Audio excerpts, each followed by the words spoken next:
Hello and welcome. We are joined by a special guest today in this show, Palestinian Ambassador to India, Mr. Abdullah Abu Shawesh. Mr. Abdullah, thank you so much for joining us here in this program. Today is an important event in Gaza and also in Israel. In last 2 years, a lot of people have been waiting for this day. The hostages are being released. There is some amount of hope for peace. What is your first reaction to the developments that are taking place in the region today? Thank you so much indeed, Shuja al-Haq, for coming today and to extend many thanks to PTI, Press Trust of India at large. It's not only for the Palestinian and the Israeli, it's for the entire for the entire humanity at large. This is very important day. This is a threshold there for in the history itself. At this exact day, we, as a Palestinian, start breathing after 2 years and 2 days for the very first time, again since 2 years and 2 days, to start make sure that there is no more shell, at least in the upcoming days. There is no more airstrikes, there is no more dismembering of our loved ones, and there is no more people will be killed. But unfortunately, with all of this, we're still collecting tens of hundreds of bodies from the streets. Most of it is utterly, totally decomposed, and we did not recognize which body, what is the name of those remains. But again, it's in a very important days for all of us, first and foremost, of course, for us as a Palestinian. And when you tackle the issue of the hostages, our very clear-cut position from the very first ever minute, they should not even be taken from scratch. This is the Israeli hostages, but at the same exact time, we should shed light on the misery of 11,000 Palestinian hostages in the Israeli jail, in the Israeli concentration camp, and in the Israeli military camps. Just to talk about the hostages, because unfortunately, Israel succeeded to Zionize the global consensus by making sure that the word's hostages is referred only to the Israeli hostages and removed from the global discussion, from the global discourse, the Palestinian hostages. So we are happy that, utterly, we are happy that the Israeli whom was in captivity in Gaza returned to their family. And again, our official positions, so they should not be taken hostages or in captivity in scratch. Likewise, in the same equal foot, the 11,000 Palestinian hostages in the Israeli jail. We are fair enough to talk about both sides because we are human enough. Not likewise the Israeli whom is believing that just they have 20 hostages and the other 11,000 Palestinian is terrorists. Okay. 5,000 of them, those our hostages, is serving administrative detention in the Israeli jail. The President of United States, Donald Trump, is in Israel. He is going to Egypt after this, and there will be the Egypt summit. What are your expectations from the Egypt summit?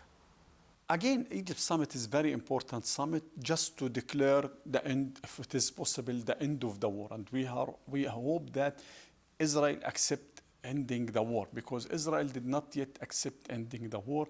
They accept the truce, they accept the ceasefire. But what we are looking for is in a clear-cut declaration war is come to its end. So that the Israeli fanatic, the Israeli fugitive from justice, Prime Minister Benjamin Netanyahu, refused to attend this summit. We look forward with the pressure from President Trump, Abdel Fattah al-Sisi, and His Excellency, of course, Abdel Fattah al-Sisi, and all the high-level politician who is going to Sharm el-Sheikh to have a clear-cut declaration, war is end, and that's it. What do you think is the future for Hamas in Gaza now? What are the priorities in your mind? When you talk about Gaza, we have to issue the priority that, likewise, as you rightly mentioned, and it is future or the future of Gaza. Regarding the priority, our priority was very cluster clear from the very beginning of this war on Gaza. end the war, end the textbook genocide, the televised genocide, have a sufficient amount of humanitarian aid so that no more children will die due to the malnutrition and hunger, and no more family will go to bed hungry. Then have an efficient and sufficient amount of anesthesia and painkiller so that no more surgery will be conducted without anesthesia. And this was happened, unfortunately, during the last 2 years. And there is no painkiller, sufficient amount of painkiller. So the people was utterly suffering. So that this is the priority for us. And the of course, there is many other priority, but this is the very urgent priority to make sure that no more killing, sufficient amount of food, enough anesthesia and painkiller, and all of this. But then the priority, of course, to reconstruction and all of this. This is regarding the priority, but regarding the future of Gaza, Gaza have no future without the Palestinian Authority, without West Bank, and West Bank has no future without Gaza. There is no state in Gaza and no state without Gaza. So that when we talk about the future, we should talk about the peace process itself, unity of the Palestinian territory, Gaza, West Bank, East Jerusalem, and the peace process at large, and the two-state solution, which is the end of the, should be the end goal of the peace process itself. Okay. How do you see the role of President Donald Trump in bringing together the situation where we are today? He says that he has been instrumental in bringing peace to the region. We have to, 10 days ago, President Trump has a complete different opinion. He had his first term, and we used to judge people based on their attitude towards our struggle. At his first term, he's the one who recognized Jerusalem as the eternal capital of the Jewish people, which is utterly against the international law. He's the one who moved the U.S. embassy to East Jerusalem. He is the one who cut the fund from the UNRWA and did many other things, of course, and closed our office in Washington itself, which the PLO office in Washington. In his second term, during his second term, he declared that he's gonna take Gaza. Then he declared that we're gonna expel the people from there. But he changed his mind, to be very frank, was utterly, to some extent, we can say that in the last few months, he was start to realize that the Palestinians will not leave Gaza under any circumstance.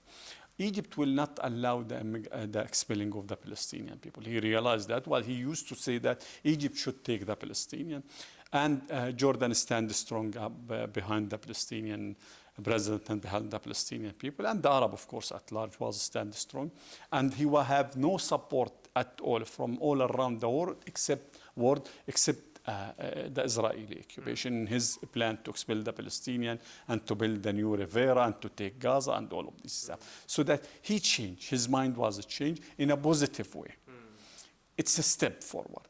And we look forward to him as a one who he believed that he can bring the peace to the world at large. We look forward to him to tackle the Palestinian issue from the macro level, not through the Israeli lenses, which means that to sit and to say there is a peace process. This peace process should end with two-state solution, to declare that there should be a two-state solution, and to lead this effort.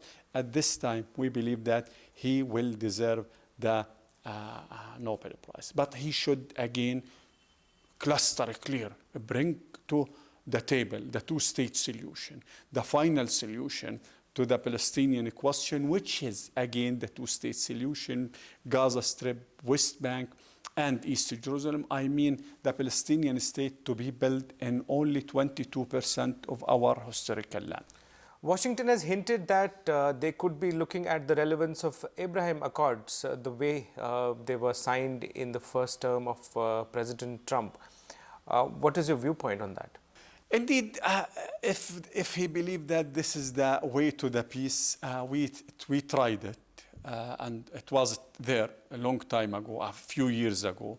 Not only this, there is a peace agreement between Egypt and Israel, late 1970, peace agreement between Palestinian Authority, Palestinian Liberation Organization, and Israel itself, Oslo, Oslo, Accord, and peace agreement between Jordan, Palestinian Authority, Palestinian Liberation Organization, and Israel itself, Oslo, Accord, and peace agreement between Jordan, Palestinian Liberation Organization, and Israel itself, Oslo, Accord, and peace agreement between Jordan, Palestinian Liberation Organization, and Israel itself, Oslo, Accord, and peace agreement between Jordan, Palestinian Liberation Organization, and Israel itself, Oslo, Accord, and peace agreement between Jordan, rhetoric at the macro level, it called peace agreement, but there is no peace in the Middle East as long as there is an occupation. Peace cannot live with occupation. Since there is an Israeli occupation, no peace in the Middle East. Whether you're gonna call it Abraham Accord, peace process, all of this stuff, unless we tackle the issue from its root symptom analysis, problem solving, root symptom. Unless we tackle the issue from its root, the Israeli occupation, there is no peace in the Middle East, regardless of all the effort, that noble effort, of course, to bring the peace, but not through the Palestinian path. Peace came just through the Palestinian path. Peace can be built in a just solution, at least to build again our state on a 22% of our historical land. How do you see the role of the countries around the world in this entire issue? Let us just back less than 1 month ago. Less than 1 month ago, there was 100. We had been recognized by 149 states from around the world as the state of Palestine. State of Palestine was recognized, and another tsunami led by France and other countries, European countries, whom came to recognize the state of Palestine at the eve of the last UNGA, United Nations General Assembly 18. What this means in international law, it means that the international community is still supporting the two-state solution. But in practice, because yes, it's necessary that there are more than 155 countries now is recognizing the state of Palestine. But all of this mean nothing since the Israeli settlement is expanding day and night. All this recognition mean nothing since the Israeli settler, fanatic settler, terrorist settler, conducting in a daily pace a terror attack against the Palestinians. In a daily pace, tens of terror attacks conducting against the innocent Palestinian people in West Bank, not in Gaza, where there is no Hamas. Tens of terrorist attacks conducting and uprooting their olive trees in a daily pace by those terrorists. So that recognizing the state of Palestine is a step necessary, but not sufficient. So that what did we expected from the international community? Then I will back to India itself. We expecting from the international community is to take a step forward from the rhetoric, the written recognition, to implement it, to put to take it a step forward. And this can only happen by using legitimate, legal, diplomatic, economic, tested measures. Boycott the Israeli occupation. Stop the hypocrisy and double standard. Europe imposed 30,000 different types of sanctions against Russia in the last 4 years. With zero sanction, except, of course, Spain. With zero sanction against Israel after 56 years of suffocating occupation.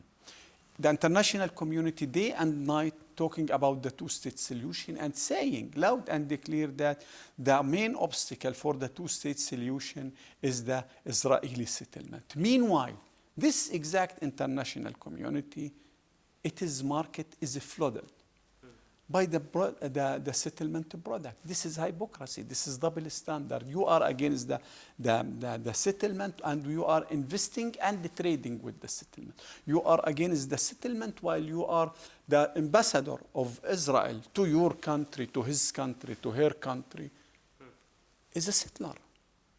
What do you? It's very clear. Boycott the Israeli settlement. Stifle the Israeli settlement. Stop investing in the Israeli settlement. You call it, and the international community, the international law, the international humanitarian law, everyone know that it is illegal. And still the international community trading with this illegal. That's it, easy. Tested, legal, diplomatic, non-violence, political, all of these tools non-violence tools, use it. And I can assure you, if the international community, if there is a will, there is a way that if the international community stifle, and I mean it, stifle the Israeli settlement, the Israeli project, the Israeli occupation project will come to its end within less than 1 month. It will finish. Okay. But as long as they benefited from the settlement, why they, as long as they benefited and you just, the international community is just raising their voice but trading with that settlement, why they will stop settlement? And what are your expectations from India? India had an historical role long time ago, still have a very important role, and we look to India to be with us. We look to India, that India is the champion of the South. India is one, when we talk about reform of the Security Council, India should be one of the key pillars of the permanent member of the Security Council. India is a BRICS. India is G7. India is India. 1.4 billion, the first ever democracy. India is big enough to do something very significant in the peace process. Thank you very much, Sure. for speaking with us. Sure.